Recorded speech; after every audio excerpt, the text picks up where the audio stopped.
Vamos então agora ver os instrumentos que o beneficiário, o credor, possui para cobrar o devedor em um título de crédito, caso ele não cumpra a sua obrigação. O primeiro instrumento, quando eu estou falando primeiro agora, não é do ponto de vista cronológico. Primeiro, do nosso ponto de vista didático. O primeiro que nós vamos estudar é a ação de cobrança, a ação cambial.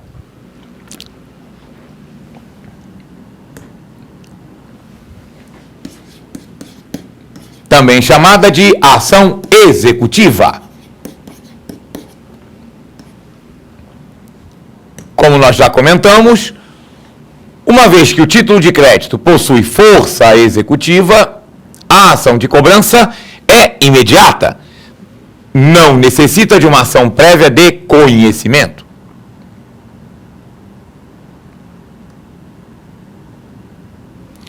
Esta ação cambial, ela pode ser de duas formas. Ela pode ser uma ação de cobrança direta,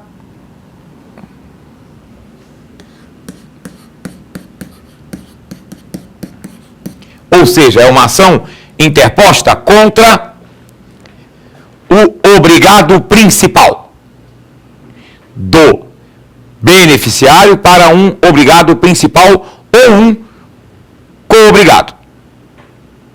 Então, o possuidor do título vai executar o emitente, o endossante ou um avalista.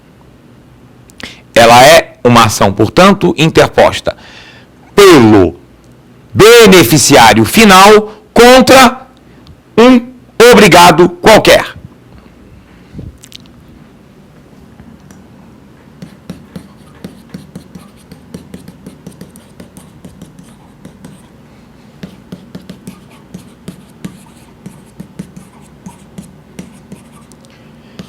Esse obrigado pode ser o devedor principal ou um co-obrigado, um avalista, um endossante. Este co-obrigado,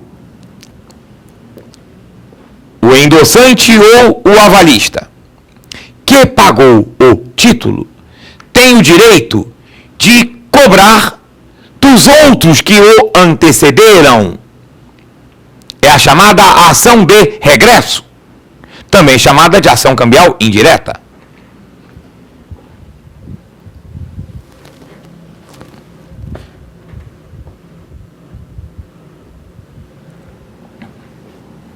Então, a ação indireta, também chamada ação de regresso, é aquela que é interposta pelo co-obrigado que pagou o título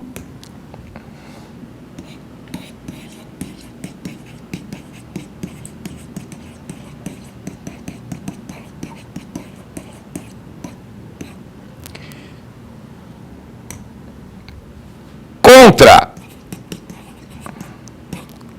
qualquer um dos seus antecessores.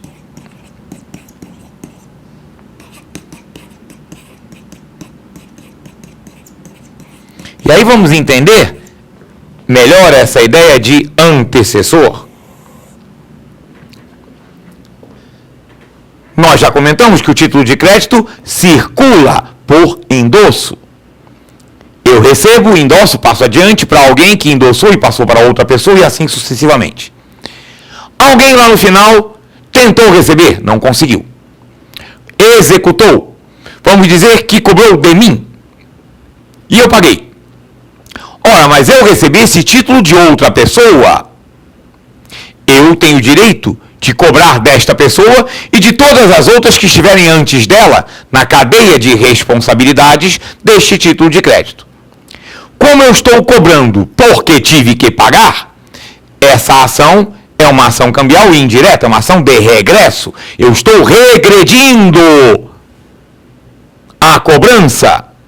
Se eu, por exemplo, cobro de quem me passou e essa pessoa me paga, ela passa a ter direito também de regresso contra aqueles que o antecederam e assim sucessivamente até chegar no devedor principal e nos seus avalistas.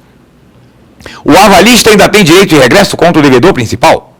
Ele, primeiro devedor, é que não tem ninguém atrás dele, portanto ele não tem nenhum direito de regresso. Mas todos os outros co-obrigados, qualquer um deles que pagar o título, tem direito de regresso contra aqueles que o antecederam. Isso é como funciona a ação cambial ou ação executiva. E o outro instrumento, que não é exatamente um instrumento de cobrança, do ponto de vista formal, embora na prática seja utilizado também como um instrumento de cobrança, porque ele suja o nome do indivíduo, é o protesto.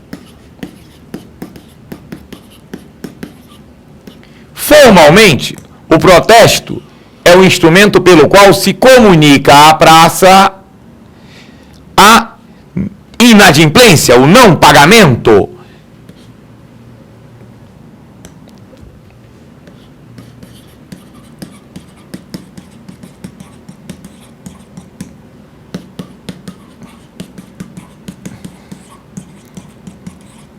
de uma obrigação expressa em um título de crédito. Como funciona o protesto? O protesto, ele é extrajudicial.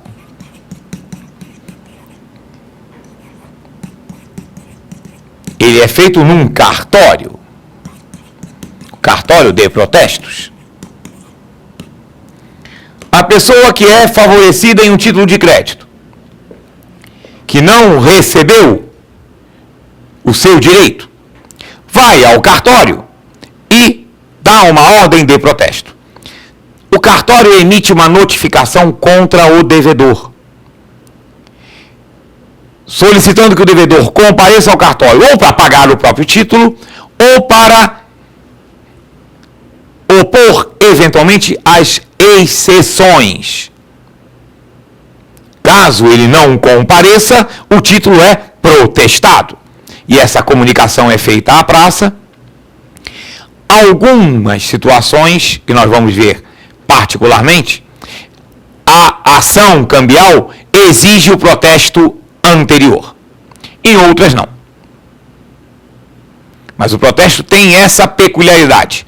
Ele em si já funciona como uma comunicação à praça, à sociedade, de que aquele indivíduo está inadimplente em uma dívida expressa em um título de crédito. Vamos aproveitar este comentário que fizemos para falar acerca das exceções.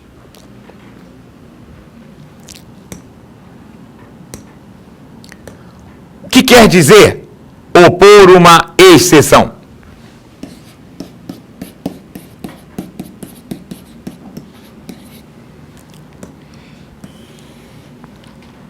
Opor uma exceção significa, em juízo ou cartorialmente, do ponto de vista da chamada para protesto, dizer o motivo de não pagamento.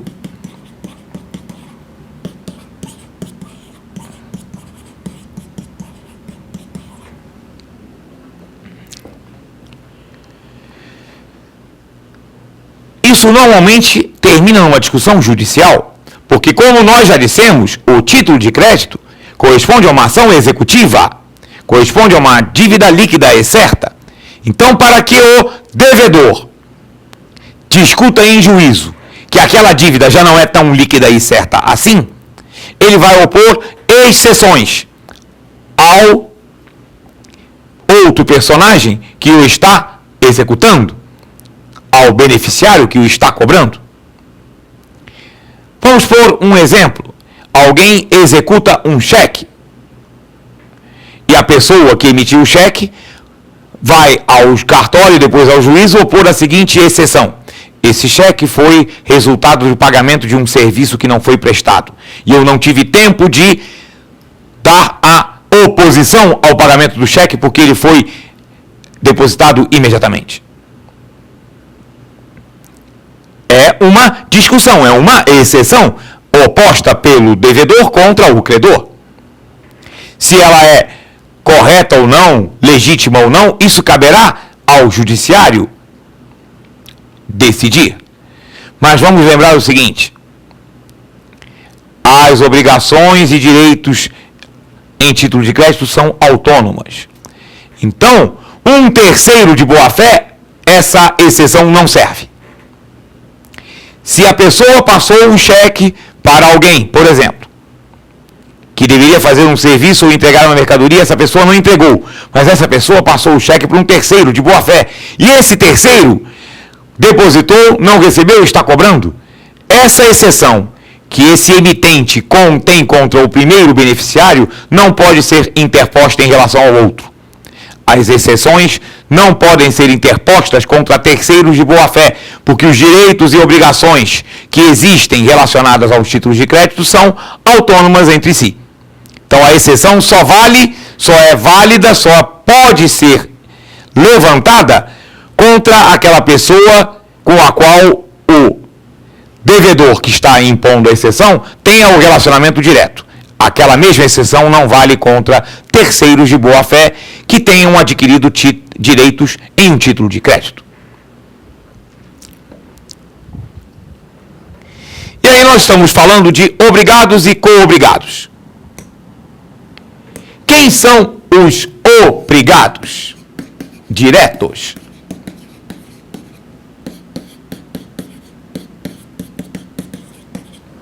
Depende do tipo de título. No cheque, o emitente e seus avalistas.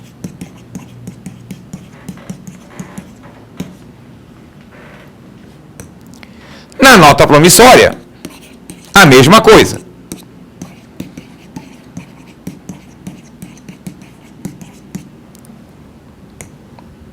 Na nota promissória, que é uma promessa de pagamento a favor de alguém, os obrigados diretos são o emitente e seus avalistas. Na letra de câmbio,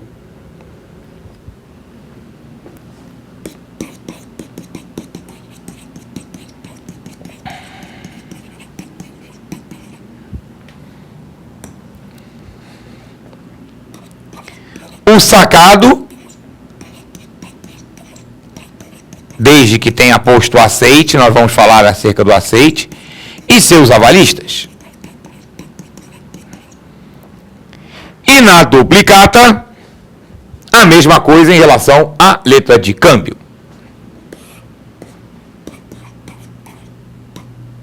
Porque ambas são ordens de pagar determinada quantia. Já os co-obrigados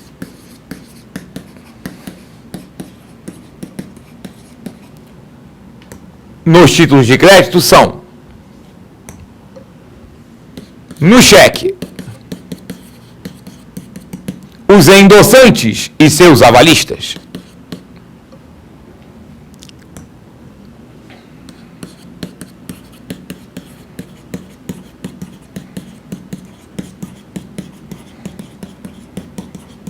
Na nota promissória, a mesma coisa.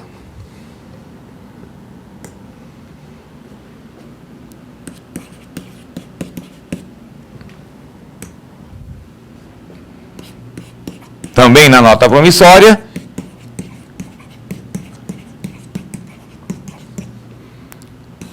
o endossante e seus avalistas.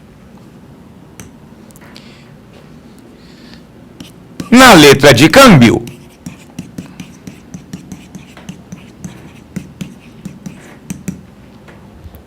aí é uma característica peculiar da letra de câmbio. O sacador. Quem é o sacador? É quem deu a ordem.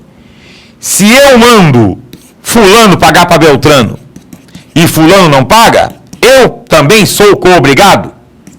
Eu também passo a ter obrigação de pagar. Então, na letra de câmbio, o sacador, os endossantes e seus avalistas.